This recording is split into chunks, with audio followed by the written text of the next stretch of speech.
할렐루야. 주 예수님 은혜 안에서 평안하셨습니까? 오늘은요, 구약성경 출애굽기 23장에서부터 25장까지 말씀인데요. 자, 출애굽기 23장은요, 소송법, 절기법과 언약 체결의 조건을 말씀하고 있습니다. 출애굽기 23장 전반부 1절부터 19절까지는요, 출애굽기 20장에서부터 23장까지 연결되는 시내산 율법 조항의 연속 부분입니다. 반면에 후반부 20절부터 33절은 시내산 언약의 조건이라고 할 수 있는 율법의 수여가 끝나고 언약의 구체적인 내용이 주어지는 부분입니다. 즉, 율법 조항이 언약의 체결과 유지의 조건이라면 그 율법을 지키면 내가 너를 가나안 땅으로 인도하여 하나님의 백성으로 삼고 축복하시겠다는 것이 시내산 언약의 핵심 내용이었습니다. 이렇게 볼 때요, 하나님은 구체적인 율법을 주시고 또 그 율법을 지킬 경우 구체적인 축복을 주심을 알 수 있습니다.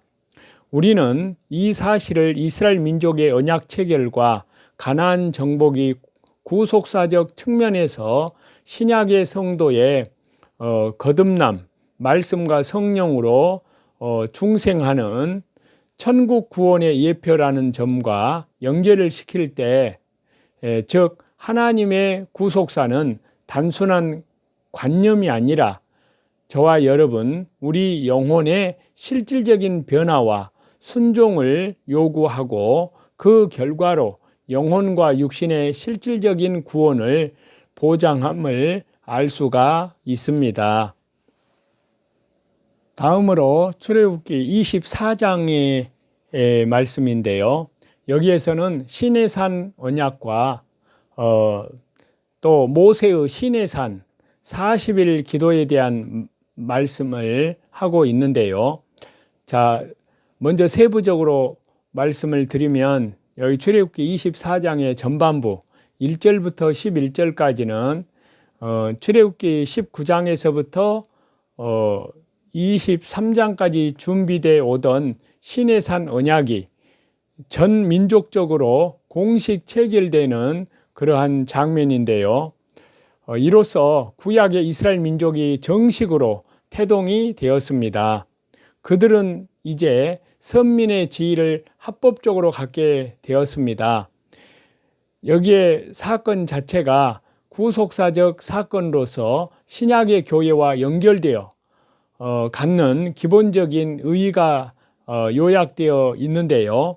한편으로 이제 갓 언약 민족이요, 신정, 그러니까 하나님께서 직접 통치하시는 신정 국가가 된 이스라엘이 정치, 신앙적인 체제상 갖추어야 할 가장 기본 사항은 바로 언약의 주체이신 하나님과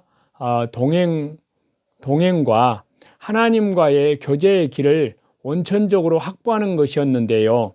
이 문제에 대한 해결이 바로 성막의 제도였습니다.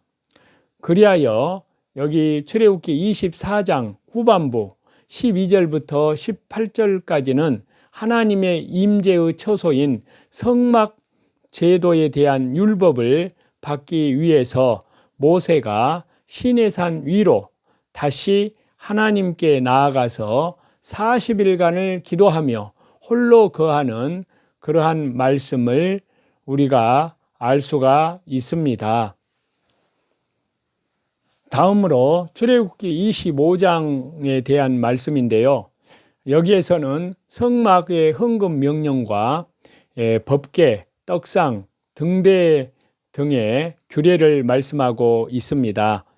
자, 출애굽기 25장부터 31장까지는요, 성막 제도에 대한 규례이고요. 이동형 성막 제도는 물론 가나안 정착 후에 있을 성전의 전신이었습니다. 성막은 하나님의 임재를 상징하는 초소였는데요. 성막의 1차적 목적은요, 각종 하나님께 제사를 통하여 택한 거룩한 백성과 언약의 교제를 계속하시기 위한 장소의 확보였습니다. 하나님의 임재와 교제는 이제 구약 구속사의 선민이 된 이스라엘 민족이 받은 축복의 총체요 근본적인 보장이었습니다.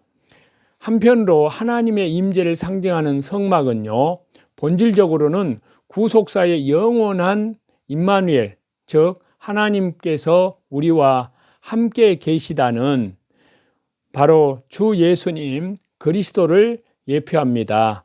그리하여 그 성막의 제도의 부분은요, 우리를 구원하시는 예수 그리스도의 사역의 부분을 놀라울 정도로 정확하게 예표한다고 할 수 있는데요.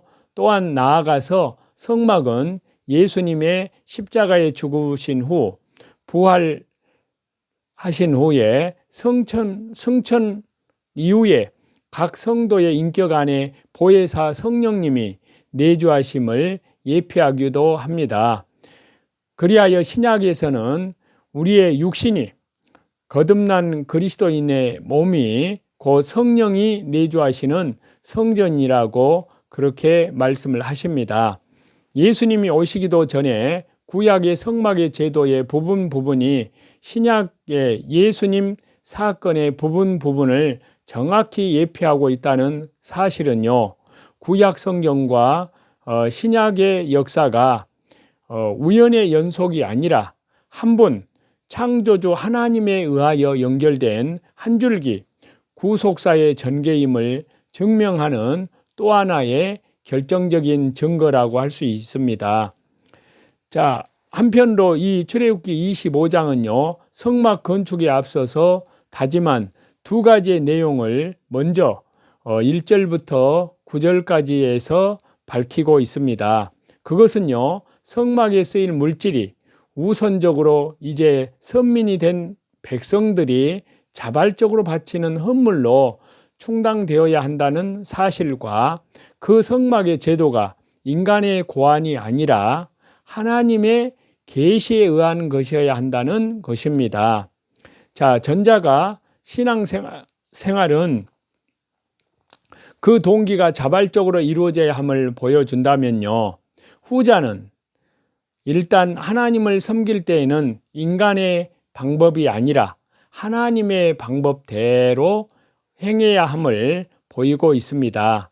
그리고 D를 이어서 각 성막 기구에 대한 계시가 중요도 순으로 주어지는데요. 그리하여 성막 제도 계시의 첫 부분인 이 출애굽기 25장에서는요, 우선 지성소와 성소 안에 배치된 기구들인 법궤, 떡상, 등대 이런 것들에 대한 규례가 먼저 전개되어서 말씀을 하고 있습니다. 오늘 본문으로 선택한 말씀은요, 출애굽기 24장 1절부터 11절까지 말씀을 본문으로 선택을 했습니다. 여기에서는 시내산 언약의 공식 체결을 말씀하고 있는데요.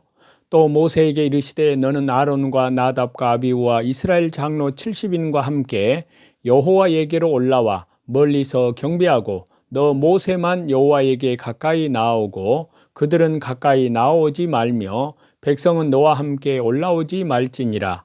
모세가 와서 여호와의 모든 말씀과 그 모든 율례를 백성에게 고하매 그들이 한 소리로 응답하여 가로되 여호와의 명하신 모든 말씀을 우리가 준행하리이다.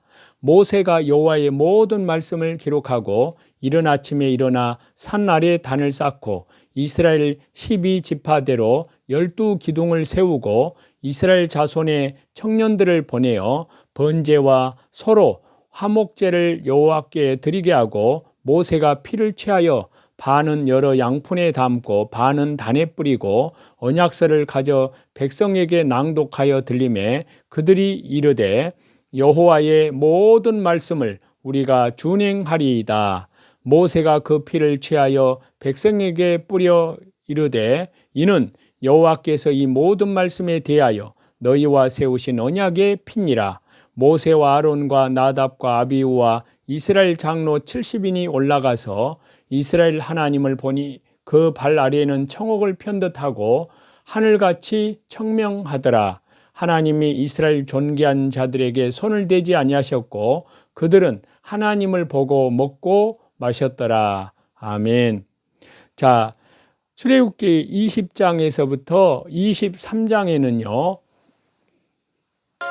시내산 언약의 내용들이 소개되어 있었습니다.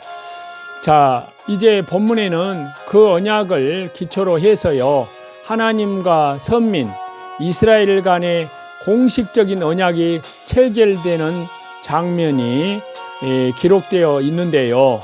자, 그 내용을 살펴보면은요. 언약 체결에 앞선 하나님의 명령과 또 그에 따른 준비 상황을 소개를 하고요. 또 23장에서 소개된 언약서 낭독과 백성들의 언약 준행의 약속을 소개하고 피를 뿌림으로써 언약을 정식 체결하는 장면을 언급을 하였습니다.